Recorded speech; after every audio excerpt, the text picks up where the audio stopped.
خدا کی تعریف ہو کیونکہ وہ بھلا اور اس کی شفقت ابدی ہے۔ عزیزو، متی کی انجیل اس کے 22ویں باب کی 15 سے لے کر 21ویں آیت میں ہم پڑھتے ہیں کہ فریسی یسوع مسیح کو پھنسانے کے لیے چند لوگوں کو یسوع کے پاس بھیجتے ہیں، اور وہ یسوع کو پھنسانے کے تعلق سے یسوع سے آ کر پوچھتے ہیں کہ کیا کیسر کو جزیہ دینا چاہیے یا نہیں۔ جزیہ یعنی ٹیکس، کیونکہ اس وقت روم کی حکومت یہودیوں سے ٹیکس لیتی تھی، تو وہ یسوع کو پھنسانا چاہتے تھے کہ اگر یسوع کیسر کے خلاف بولے گا، جو روم کا بادشاہ تھا، تو ہم اس کو پھنسائیں گے۔ تو یسوع نے ان کی چالاکی کو دیکھ کر ان کو کہا کہ ایک سکہ مجھے لا کر دکھاؤ۔ انہوں نے پھر جب یسوع کو سکہ دکھایا تو یسوع نے اس سکے کو دیکھ کر ان سے پوچھا کہ اس سکے پر کس کی تصویر ہے؟ تو انہوں نے کہا اس پر کیسر کی تصویر ہے۔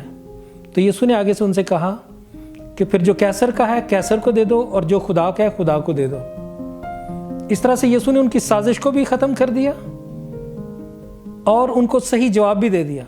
لیکن اس میں یسوع نے جو کلام سنانے کی، سکھانے کی بات کی، دوسرے لفظوں میں یسوع ان کو یہ کہہ رہا تھا کہ اس سکے پر اگر کیسر کی تصویر ہے، کیسر کی شکل کھدی ہوئی ہے، تو اس کو آپ کیسر کو دو، لیکن آپ جو انسان ہو، آپ پر کس کی تصویر کھدی ہوئی ہے؟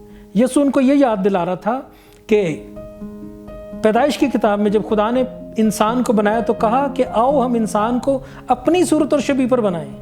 یسوع ان کو یہ یاد دلا رہا تھا کہ تم جو انسان ہو، تم خدا کی صورت اور شبیہ پر بنے ہو، تم اپنی زندگی خدا کو دو۔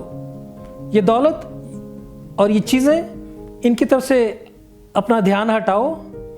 یہ کیسر نے سکہ بنایا ہے، یہ اسی کا حق ہے، آپ اس کو دے دو، لیکن آپ کو خدا نے بنایا ہے، آپ کو اپنی زندگی خدا کو دینی ہے۔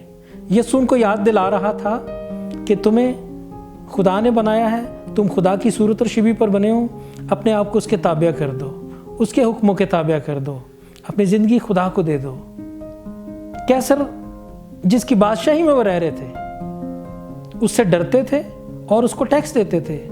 تو خدا جو اصل میں آپ کا حقیقی اور روحانی مالک ہے، جو اصل میں حقیقی بادشاہ ہے، اس کی طرف آپ کب دھیان لگاؤ گے؟ کلام مقدس میں لکھا ہے کہ خدا نے ہمیں اس لیے بنایا تاکہ ہم اس کی حمد کریں۔ یسوع ان کو یہ سکھا رہا تھا کہ خدا تم سے حمد کی، شکر گزاری کی اور اپنی عبادت اور پرستش کی ڈیمانڈ کرتا ہے۔ تم اپنے آپ کو کب خدا کی مرضی کے تابع کرو گے؟ یسوع نے ان کی سازش کو بھی بے نقاب کر دیا اور ان کو ان کا روحانی فرض بھی یاد دلا دیا کہ اگر تم خدا کو خوش کرنا چاہتے ہو تو اپنی زندگی خدا کے حوالے کر دو۔ کیسر کے ساتھ اپنے رشتے کو بحال رکھنے کے لیے تم اس کو ٹیکس دیتے ہو تاکہ وہ تمہیں پکڑے نہ، تمہیں مصیبت میں نہ ڈالے۔ اسی طرح اگر تم خدا کے ساتھ اپنے رشتے کو صحیح رکھنا چاہتے ہو اور چاہتے ہو کہ ہمیشہ کی زندگی کے وارث بن جاؤ، تو اپنے آپ کو خدا کے تابع کر دو، کیونکہ تم خدا کی صورت اور شبیہ پر بنے ہو۔ خدا آج آپ سے بھی یہی چاہتا ہے کہ یاد رکھیں کہ آپ کو خدا نے اپنی صورت اور شبیہ پر بنایا تھا، آپ خدا کی مرضی کے مطابق کام کریں۔ خدا کی ذات میں محبت ہے، آپ محبت کی روح میں زندگی گزاریں، ایک دوسرے کو معاف کرنا سیکھیں، ایک دوسرے کی برداشت کرنا سیکھیں اور خدا کی مرضی کے مطابق بنتے اور ڈھلتے چلے جائیں۔ خدا آپ کو برکت دے، مسیح یسوع کے نام میں، آمین۔